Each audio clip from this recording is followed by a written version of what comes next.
Welcome to Chatting with Camille, helping you share the gospel of Jesus Christ at church, home, and beyond.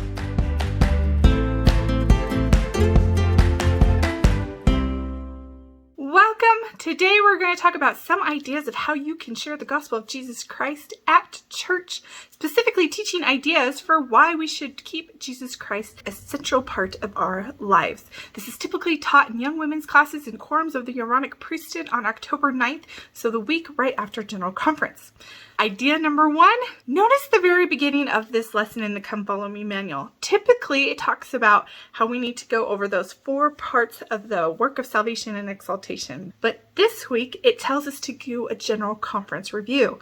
Really? This could take up your whole lesson. And that's okay because Jesus Christ is the center of General Conference as well, because he's the center of our church. It's really easy to tie that all together at the end as you discuss the things that you've learned in General Conference with each other. Fun way that you can do this is by drawing on the whiteboard with just some fun shapes and have people fill in answers as they come in with a whiteboard marker, or you can use sticky notes like we discussed last time. Sticky notes can be a really great way to include more people. It's not as intimidating and you get a lot more answers really quick. On the whiteboard, you can put different shapes like a starburst for the word themes, a double circle for the word testimony, and maybe double rectangles for the word actions, whatever you want, as long as it catches people's eye, makes it a little more entertaining and inviting to come and participate. My favorite question is always themes. If you only ask one question about General Conference, ask about what themes people noticed, because that's going to tell you how you need to gear your lessons for the next 6 months because of what the people say as their answers, what they're paying attention to, what they're learning, what you need to teach. If you are a planner and you are listening to this ahead of time, way to go, you're awesome. You can hand out a free printable sheet that I have under General Conference Fun that says things I learned about Jesus Christ, and it has a picture of Jesus Christ in the middle. You can hand out these note pages before General Conference and have people map out their answers. Pay attention to things that they learn about Jesus Christ in General Conference, and then remind them to bring back their note pages and you can discuss them in class together. It's a great way to tie it all in to how we need to keep Jesus Christ as our center. Now remember, please remind people no matter what if you're going to talk about General Conference, because we forget about 70% of what we've learned after 24 hours. You can't just expect to have a great conversation about General Conference if you don't give people an opportunity to go back and remember what was actually taught. Encourage them to go through their notes or to skim some of the summaries that are easily available after General Conference. The churchofjesuschrist.org has summaries that they list right away. That's a great source that you could go to for just a quick recap, and remind them to bring their pages, remind them to fill them out, because they're probably going to forget. It's okay to remind. We're humans. It's part of what happens.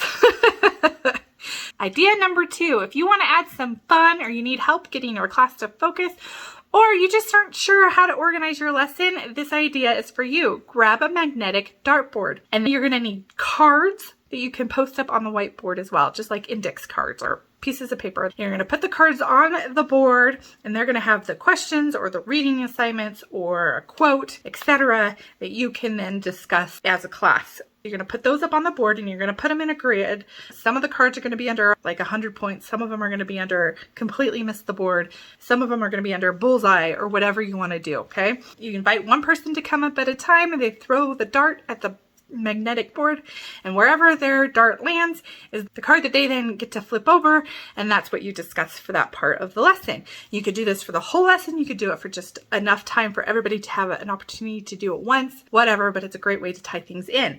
And then after you're done with that activity, you can tie it in with how we always want to focus on Christ, to have Christ as our center or as our bullseye, right? And sometimes we miss a little, sometimes we miss a lot, sometimes we don't even make it on the board, but as we continually strive every single day to have Christ as our center, it becomes easier and we get closer and closer.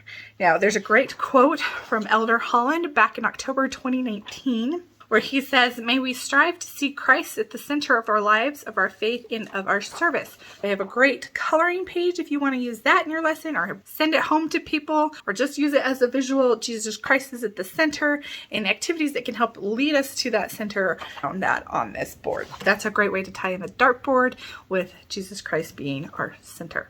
Idea number 3. Everything we do in church is to lead us back to Jesus Christ, whether we realize it or not, from family history work to going to the temple, obviously is an easy one, but everything we do is to lead us back to Jesus Christ, bring us closer to him, and to focus our lives on Jesus Christ. Talk about some of those things and talk about how they help bring us closer to Jesus Christ.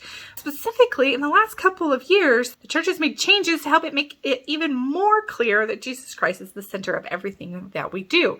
So ask about what those changes are. Have people shout them out. There's examples like the name of the church. President Nelson has stressed that we should use the full name of the Church of Jesus Christ of Latter-day Saints. We don't go by Mormons. We don't go by LDS. We go by the Church of Jesus Christ of Latter-day Saints. And if we want to shorten it, the Church of Jesus Christ. We want to keep Jesus Christ in that name because it's his church. Number 2. Come follow me. As we're in the scriptures every single day, more as a family because of the come follow me studies, we're closer to Jesus Christ, right? Because Jesus Christ is all over the scriptures. Then the 2-hour church. The whole point of that was not to have shorter church, but to be talking about Christ more, to make sure that he is the center. The sacrament, the less announcements is because we want to make sure that Jesus Christ is the center of our sacrament meetings, not all of these announcements and ward parties. The children's and youth program, it's all about becoming more like Jesus Christ. Ministering, even that changes so that we can make more clear in becoming like Jesus Christ in ministering one-on-one, just like he did. Pick some of those examples, talk about them, and why the church has made those, how it makes it clearer that Jesus Christ is the center of everything that we do, and then talk about, well, if the church made changes, then we can definitely make changes in our lives because we are all not perfect either. What are some changes that we can make to make it more clear that Christ is the center of our lives as well? What are we choosing today to ensure that Christ is the center? And where do we find Jesus Christ? Where do we go to find him every single day? Talk about some of those ideas, discuss, and brainstorm together. Idea number 4. This is a pondering activity. I recommend bringing some music to listen to as people ponder and journal. Specifically, a hymn like I Believe in Christ would be perfect. You can find it in the Gospel Library app or with the Sacred Music app and just play it on your phone from there. Give people pieces of paper and give them an opportunity to just journal their feelings down. You're going to ask them, what do you think of Jesus Christ? How do you feel when you think of Jesus Christ? As they listen to the hymn, ponder their feelings, an opportunity to write down their testimony. After the song is over, you can absolutely invite people to share their thoughts, but nobody is required to share their thoughts. It's just a personal opportunity to write down their feelings. Of course, share your own thoughts as you finish that activity. Often that encourages others to share theirs because they're not as afraid of what the right answer is, even though there isn't a right answer there. Idea number 5. This part is best done before class even starts. Maybe as people are writing up on the board and the other people are sitting in their seats, you can casually ask this question. That way the answers are authentic and real, and they're not influenced by what you've already talked about in the lesson. Of course, you can ask it later too. That's fine. I just find it more fun to get those immediate answers instead of what they think they need to answer. Ask, if you could go back in time, when would you go? And there's no right answer. It's just a fun question. But later in the lesson, when you are ready to get to this part of it, you can bring those answers back in and how they were all great ideas and they were all fun to think about. Then ask them, what do you think was the most important day in history? If you had to pick one day, what would it be? What day changed the course of history? What had the biggest impact on humankind? This goes back to the Elder Uchtdorf's talk that is referenced in the Come Follow Me manual as well. He says, in my mind, the answer is clear. To find the most important day in history, we must go back to that evening almost 2,000 years ago in the Garden of Gethsemane when Jesus Christ knelt in intense prayer and offered himself as a ransom for our lives.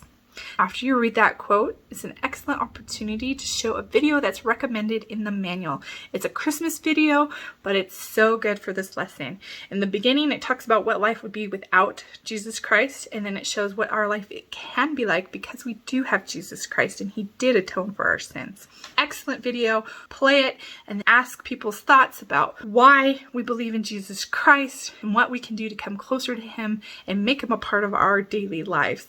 This is a great opportunity to journal and even invite to do a 7 or even a 14-day challenge where every day they answer those 2 questions. Why do we believe in Jesus Christ? List one reason. Then how am I today going to ensure that I'm coming closer to Jesus Christ? You can answer one of those questions in class together by using the Living Christ. Now, I made these Advent cards with the Living Christ a long time ago, but it's perfect because the Living Christ is divided up into little sections on each of these Advent cards. You can pass them out in your class and have people read just that section. Talk about, okay, what's the one reason in here? There's probably more, but what's at least one reason here why we believe in Jesus Christ? Or at least why the apostles believe in Jesus Christ. And do we agree? Do we have that testimony as well? And then you could share those answers, write them down in that journal invitation, and encourage them to keep that going. Again, you're going to have to remind them frequently to do it and to bring it back if you want to return and report activity. All right, those are some ideas for you. Remember, everything changes when we have Jesus Christ as the center of our lives. As we truly seek Him and seek to know Him and have a relationship with Jesus Christ, everything changes. From understanding who we are, from doing our homework, to cleaning the bathroom, to going to a game on Friday night, everything changes. It changes what we do, how we do it, what we notice, how we treat others, etc. Everything is different because of it. And as we continue to make Jesus Christ the center of our lives, we will be all the better for it. Chat with you next time as we talk about a faith-filled story from somebody who's striving to live the gospel of Jesus Christ just like you. Come discover more gospel fun at cknscratch.com.